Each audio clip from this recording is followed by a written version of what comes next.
होइन नबोलाउँ भनेको यो हर्क साम्पाङले त साह्रै अत्याचारै गर्दै जान्छ यार, अत्याचारै गर्दै जान्छ। बाहुनले देश बिगार भन्छ, कान खोलेर सुनाइ। बाहुनले होइन, यी नाक थेप्चे जाँड खाने जे मनलाई त्यो घिच्नेहरूले नै देश बिगारेको छ, थाहा हुँदै गयो अहिले। एउटा मर्यादा भनेको छैन यसलाई। 3 सिट आछ अनि के अरे संसद भवन त मेरै मात्र कुरो सुन्नुपर्छ, मै मात्र यहाँको राजा पाराले जुरुक जुरुक जुरुक उठिरहन्छ। यसको चाकमा त चुर्न पऱ्यो क्या हो, बस्नै नसक्ने। यसको त चाकमा त लुता आह क्या हो यो कुकुरको। साह्रै नै बेजेती गाँठे। के कुरोले असन्तोष। मैले मान्य सदस्यलाई फेरि भनेको छु, मैले मान्य सदस्यलाई आज 3 चोटि रुलिङ गरिसकेको छु। मान्य सदस्यहरूलाई मर्यादामा बस्नुहोस्, यहाँले स्थान बस्नुहोस्, मान्य सदस्य बस्नुहोस्।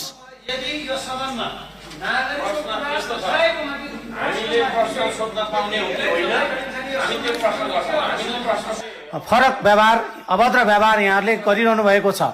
यस विषयमा मेरो गम्भीर ध्यान आकर्षण भएको छ। भयो यसलाई आचम आफ्नो पालो, आफ्नो रुल्स त होला नि। जतिखेर नि जुरुक जुरुक जुरुक उठ्या छ फुक्क जाब साला चुतिया। साह्रै बेइज्जत गरेर है यसले। धरनबासी अलिक छिटो गराए। यो हर्क सम्भावना त एक त अर्काको घर बिगारेर धुन्दान छ, श्रमदानको नाममा अर्काको बुढा अर्काको बुढी श्रमदान गर्ने भन्दै है। जङ्गलमा ढुङ्गा माटो पाइप बोगाउने, उता के अरे ढुङ्गा बोगाउनु लगाउने भनेको त कहाँको। उहाँ अर्काको बुढा अर्काको बुढी बोक्दै हिँड्ने, त्यो ऊ भएर विकृति फैलेर अर्काको डिभोर्स हुनेसम्म पुगिसकेको।